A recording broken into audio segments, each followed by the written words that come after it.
करने के लिए, मतलब ये जानने के लिए कि पेशेंट को हाइपरटेंशन हुआ है।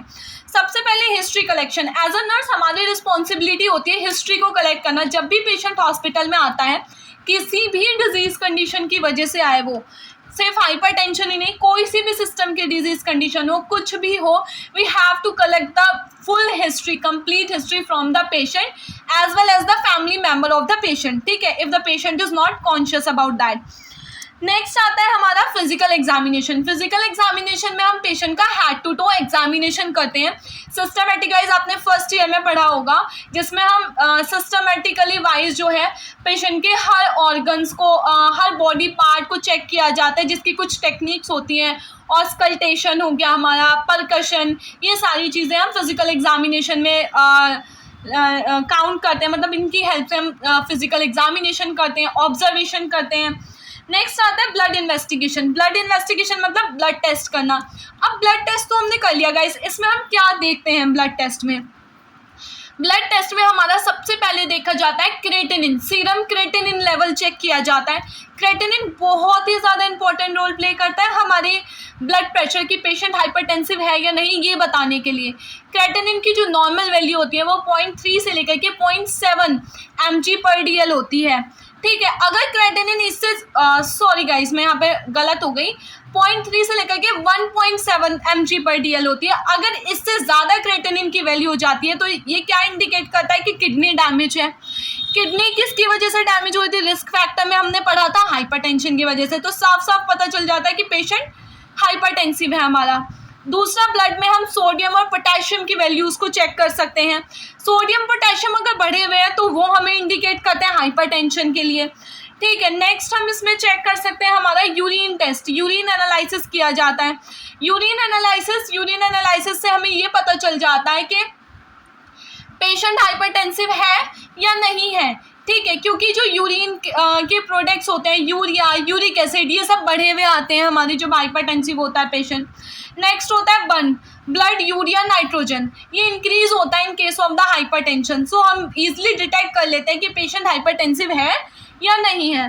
नेक्स्ट आता है 12 लीड ईसीजी, मतलब इलेक्ट्रोकार्डियोग्राम। ये क्यों करते हैं? क्योंकि पेशेंट को टेकिकार्डिया हो रहा था हमारा, बहुत ज़्यादा एंजाइटी हो रही थी पेशेंट को, हार्ट बीट एबनॉर्मल हो रही थी, चेस्ट पेन हो रहा था। उन सब चीज़ों को डिटेक्ट करने के लिए we have to do the ECG, electrocardiogram, जिससे हमें ये पता चल जाएगा कि पेशेंट की जो इलेक्ट्रिकल एक्टिविटीज़ है हार्ट की वो सही है या नहीं है। और जब वो एबनॉर्मल आती है तो फर्दर इन्वेस्टिगेशन के लिए जो हमारे फिजिशियंस होते हैं वो ऑर्डर करते हैं। तो ये सारा था हमारा डायग्नोस्टिक इवैल्यूएशन के बारे में। अब हम पढ़ेंगे all about the management of hypertension, which is very very very important guys. यहाँ पे मैनेजमेंट बहुत ज़रूरी है हाइपरटेंशन का। सो नर्सिंग में हम जितनी भी मैनेजमेंट पढ़ते हैं, जितनी भी डिजीज़ कंडीशन की, वो 3 पार्ट में डिवाइडेड होते हैं। सबसे पहले medical management, nursing management and the surgical management, medical management, surgical management and the nursing management. Medical management is all about the medication. We have to treat the patient with the help of the medicines as prescribed by doctors. हम खुद से medicine prescribe नहीं कर सकते। जब तक हमारे पास doctor का रिटन ऑर्डर नहीं होता है, हमें कोई भी मेडिकेशन पेशेंट को ऐसे ही एडमिनिस्टर नहीं करनी होती है। सो इसीलिए मैंने बोला कि वी ट्रीट द पेशेंट, हम पेशेंट्स को ट्रीट करते हैं दवाइयों की मदद से, जब उन दवाइयों से जो भी हमें डॉक्टर प्रिस्क्राइब करके दे रहा है, ठीक है। नेक्स्ट आता है हमारा सर्जिकल मैनेजमेंट। सर्जिकल मैनेजमेंट उन केस में किया जाता है गाइस जिस भी डिजीज़ कंडीशन में हमें सर्जरी परफॉर्म करनी पड़ती है, मतलब जो भी डिजीज़ सर्जरी से ट्रीट हो सकती है उस कंडीशन में सर्जिकल मैनेजमेंट करते हैं। नेक्स्ट आता है हमारा नर्सिंग मैनेजमेंट। नर्सिंग मैनेजमेंट में हम पेशेंट को ट्रीट करते हैं with the help of the nursing care, ठीक है। इसमें हम नर्सिंग केयर प्लान्स बनाते हैं पेशेंट को ट्रीट करने के लिए। तो आज जो हमारा हाइपरटेंशन है उसमें कोई सर्जरी परफॉर्म नहीं की जाती, इसीलिए हमारा जो मैनेजमेंट है वो 2 पार्ट में डिवाइडेड है, which is the medical management and the nursing management. सबसे पहले हम बात करते हैं हमारे मेडिकल मैनेजमेंट की। मेडिकल मैनेजमेंट में जो सबसे इफेक्टिव ड्रग आती है हमारी, which is the beta blocker. Beta blocker के एग्जाम्पल्स लिख रखे हैं यहाँ पे मैंने, एटिनोलॉल, बीटेक्सोलॉल, मेटाप्रोलॉल, ये सारे जो हमारी मेडिकेशंस होती हैं, दवाइयाँ होती हैं, ये हेल्प करती हैं हमारे हाइपरटेंशन को ट्रीट करने में, ठीक है। ये दवाइयाँ कैसे हेल्प करती हैं? ये हमारी पल्स रेट को रिड्यूस करती हैं पेशेंट में, टैकीकार्डिया को कंट्रोल करती हैं, ब्लड प्रेशर को कंट्रोल करती हैं। एंजाइना पेक्टोरिसिस, एंजाइना पेक्टोरिसिस हम आगे पढ़ेंगे गाइस। एंजाइना पेक्टोरिसिस जो हार्ट अटैक पेशेंट को, मायोकार्डियल इन्फार्क्शन आता है उससे पहले जो चेस्ट पेन होता है पेशेंट को, उस चेस्ट पेन को मेडिकल टर्म में एंजाइना पेक्टोरिसिस कहा जाता है। इसके बारे में आगे मैं बताऊंगी। इन सब चीज़ों को ट्रीट करने के लिए बीटा ब्लॉकर दे सकते हैं, ये हमारे ब्लड फ्लो को इम्प्रूव करती हैं। नेक्स्ट, ये कब नहीं देते, कॉन्ट्राइंडिकेशंस, अगर अस्थमा पेशेंट को, ब्रोंकियल अस्थमा है, किसी भी तरीके की एलर्जी है पेशेंट को, कोई भी मेडिकेशन देने से पहले we have to do the allergy test करना पड़ता है हमें पेशेंट को का, ठीक है, उस केस में नहीं देते, ठीक है। इसके अलावा हमारा डायबिटीज़ हो गया, डिप्लोपिया हो गया, हार्ट ब्लॉक है ना, हार्ट रेट अगर हमारी कम जा रही है, हाइपोटेंशन में इनको हम नहीं देते हैं। नेक्स्ट आता है वेसोडाइलेटर। वेसोडाइलेटर में हाइड्रोलिजिन होती है हमारी, ये क्या करती है हमारी वेसल्स को, जो वेसल्स हमारी, मैंने आपको पढ़ाया था पैथोफिजियोलॉजी में कि जो हमारी आर्टरीज होती हैं, ब्लड वेसल्स होती हैं, वो सिकुड़ जाती हैं, नैरो हो जाती हैं, तो उन ब्लड वेसल्स को डायलेट करती हैं, ठीक है। जो रास्ता नैरो हो गया था, जो रास्ता रुक गया था, उस रास्ते को खोलती हैं ये, जिससे ब्लड का फ्लो इंक्रीज हो जाता है, प्रॉपर हो जाता है। ये भी हमारे हाइपरटेंशन को ट्रीट करने के लिए दी जाती है। नेक्स्ट आती है डायरेटिक्स। डायरेटिक्स में हमारी होती है क्लोरीथिजिन, हाइड्रोक्लोरोथियाजिड, क्लोरोथियाजिड एंड हाइड्रोक्लोरोथियाजिड। ये डायरेटिक्स क्यों देते हैं, ये होती है हमारे जो यूरिन आउटपुट होता है ना, उसे इंक्रीज करने के लिए होती है, क्योंकि जो हाइपरटेंशन था वो रेनिन हाइपरटेंशन की वजह से, जब हमारी वेसल्स नैरो हो रही थी, वेसल्स नैरो होने की वजह से जब हमारा प्रॉपर किडनी में ब्लड नहीं जा रहा था, तो एक एंजाइम रिलीज हो रही थी जिसे रेनिन बोला जा रहा था। रेनिन की वजह से एंजियोटेंशन रिलीज हो रही थी, जिसकी वजह से हमारा वास्कुलर रेजिस्टेंस बढ़ा था। उसे कम करने के लिए कि किडनी अपना अच्छे से फंक्शन परफॉर्म करे, हमें डायरेटिक्स देने होते हैं, जिससे ज़्यादा से ज़्यादा क्या होता है, किडनी ब्लड फिल्टर करेगी, ब्लड फिल्टर करेगी तो ब्लड का लोड कम होगा और वेस्ट प्रोडक्ट बाहर जाएगा हमारी बॉडी से, और जो पेशेंट है वो रिलीफ फील करेगा हमारा। नेक्स्ट आता है हमारा, इसमें और भी मेडिकेशंस होती हैं गाइस इनके अलावा, लेकिन ये जो कुछ इंपॉर्टेंट मेडिकेशन यहाँ पे मैंने डिस्कस किया आपके साथ। नेक्स्ट आता है हमारा नर्सिंग मैनेजमेंट। देखो, नर्सिंग मैनेजमेंट को लिखने का एक तरीका होता है, अगर हम इसे थ्योरिटिकल वाइज देखें, अगर मैं थ्योरिटिकल देखूं, सो नर्सिंग मैनेजमेंट को लिखने का एक तरीका होता है एग्ज़ाम पेपर में, जिसमें हमें नर्सिंग डायग्नोसिस बनाने होते हैं 5 और 3 या फिर 2 एज़ पर अलग अलग यूनिवर्सिटीज़ या कॉलेजेस के अकॉर्डिंग होता है। जैसे हमारी यूनिवर्सिटी में तो हमें 3 केयर प्लान बनाने पड़ते थे। आपके कॉलेजेस में जैसा भी रूल होता होगा आप उसे फॉलो कर लेना। 5 डायग्नोसिस लिख करके 2 या 3 नर्सिंग केयर प्लान बनाने होते हैं, जिससे क्या होता है, बहुत ही ज़्यादा अच्छा इंप्रेशन पड़ता है टीचर्स पे हमारा, जिससे हमें मार्क्स गेन करने में बहुत आसानी हो जाती है। और गाइस, नर्सिंग केयर प्लान की भी एक ट्रिक होती है, उसे बनाने का भी एक मेथड होता है। अगर आप मुझसे बोलोगे कि आपको नर्सिंग केयर प्लान की एक सेपरेट वीडियो चाहिए, तो मैं आपको ज़रूर से वो बताऊंगी कि कैसे कैसे वो बनाना है, बस आप मुझे नीचे कमेंट कर देना, ठीक है। तो अब इसमें मैंने जो बनाया है, इसमें जो मैंने बताया आपको nursing diagnosis and nursing care बताए हैं, सिंपल नर्सिंग केयर लिखी है। अब नर्सिंग केयर प्लान हमारे प्रैक्टिकल्स में भी बहुत इंपॉर्टेंट होता है, क्योंकि जब हमें प्रॉपर डॉक्यूमेंटेशन करनी होती है पेशेंट की after giving all the nursing care to the patient, so उसमें हमें नर्सिंग केयर प्लान मेंशंस करने होते हैं। सो नर्सिंग केयर प्लान बहुत ज़्यादा ज़रूरी है और ये बेस होता है हमारी पूरी नर्सिंग का। सबसे पहले आता है नर्सिंग डायग्नोसिस। नर्सिंग डायग्नोसिस कैसे बनते हैं? नर्सिंग डायग्नोसिस को बनाने के लिए इसकी भी एक ट्रिक होती है। इसे बनाने के लिए हमें सिम्टम्स, जो भी पेशेंट को सिम्टम्स आ रहे हैं डिजीज़ कंडीशन से रिलेटेड, वो सारे सिम्टम्स, फिर हमें लगाना होता है एक वर्ड रिलेटेड टू, मतलब ये जो सिम्टम है ये क्यों आया है, और फिर उसके बाद हमें ये बताना होता है कि सिम्टम क्यों आया है, तो इसके बाद हम ये बता दें कि सिम्टम्स को कैसे हमने इवेलुएट किया, कैसे पता किया कि पेशेंट को ये चीज़ हो रही है, ठीक है। इसकी मैं अलग से एक प्रॉपर वीडियो बनाऊंगी जिसमें मैं आपको प्रॉपर डायग्नोसिस बनाने और केयर प्लान बनाने सिखाऊंगी। तो यहाँ पे जो हमारा सबसे पहला सिम्टम आया था, मैंने आपको बताया था चेस्ट पेन हो रहा था पेशेंट को। सो मैंने पेन से रिलेटेड डायग्नोसिस बनाया है। Pain related to increase blood pressure, pain हो रहा है ब्लड प्रेशर इंक्रीज होने की वजह से, जिसे हमने कैसे इवेलुएट किया, score in pain scale. Pain scale होता है एक प्रॉपर जिसमें 1 to 10 तक स्कोर होते हैं, उससे इवेलुएट किया हमने।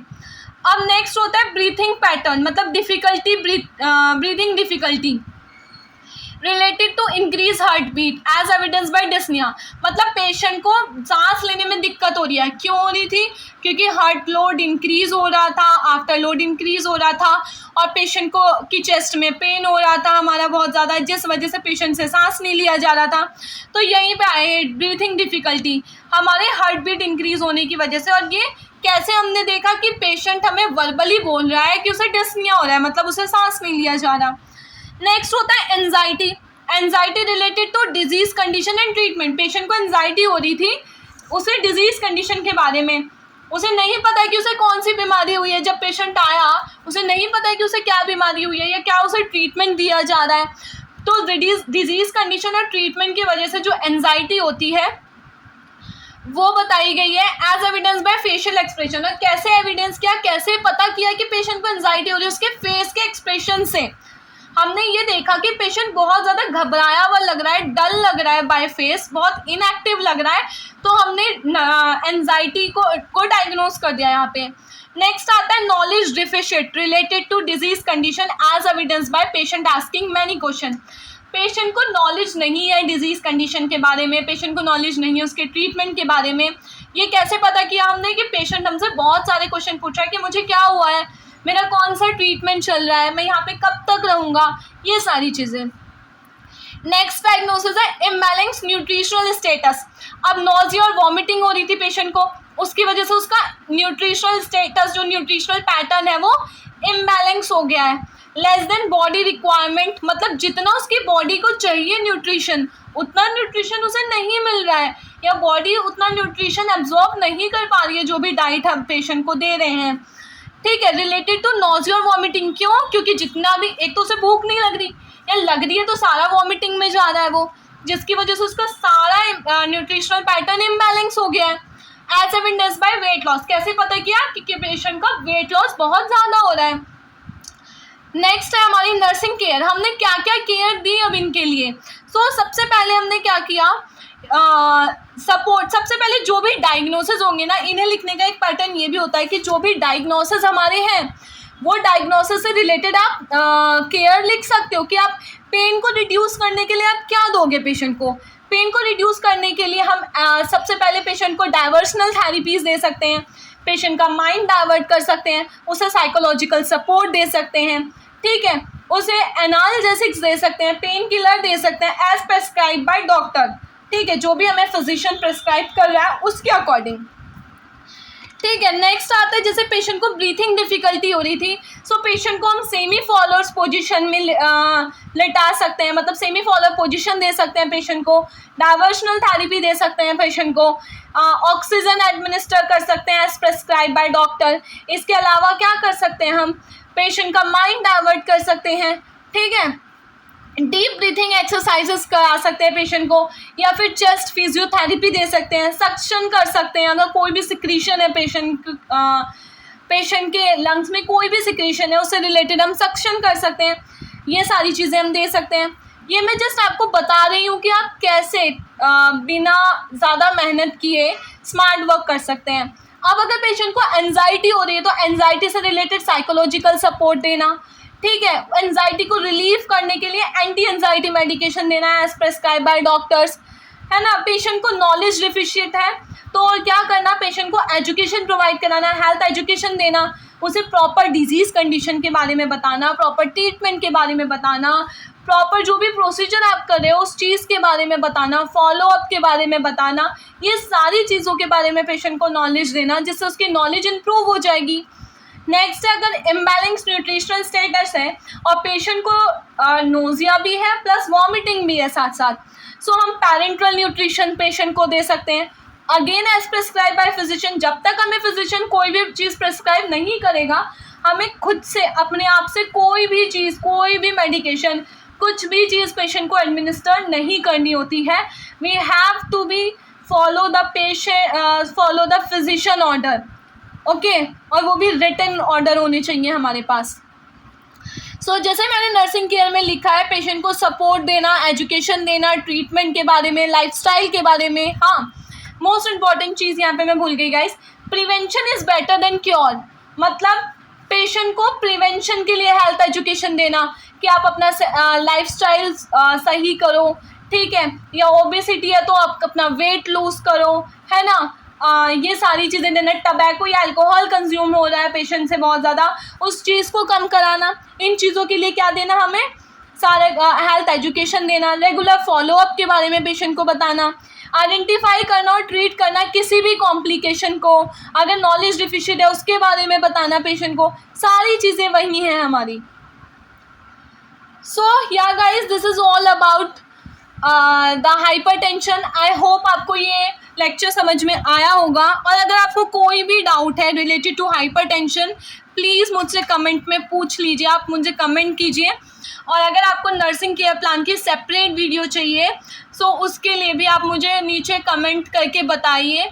और yes, this is all about the hypertension. अगर आपको मेरा वीडियो अच्छा लगा होगा तो लाइक कर देना और सब्सक्राइब भी कर देना यार।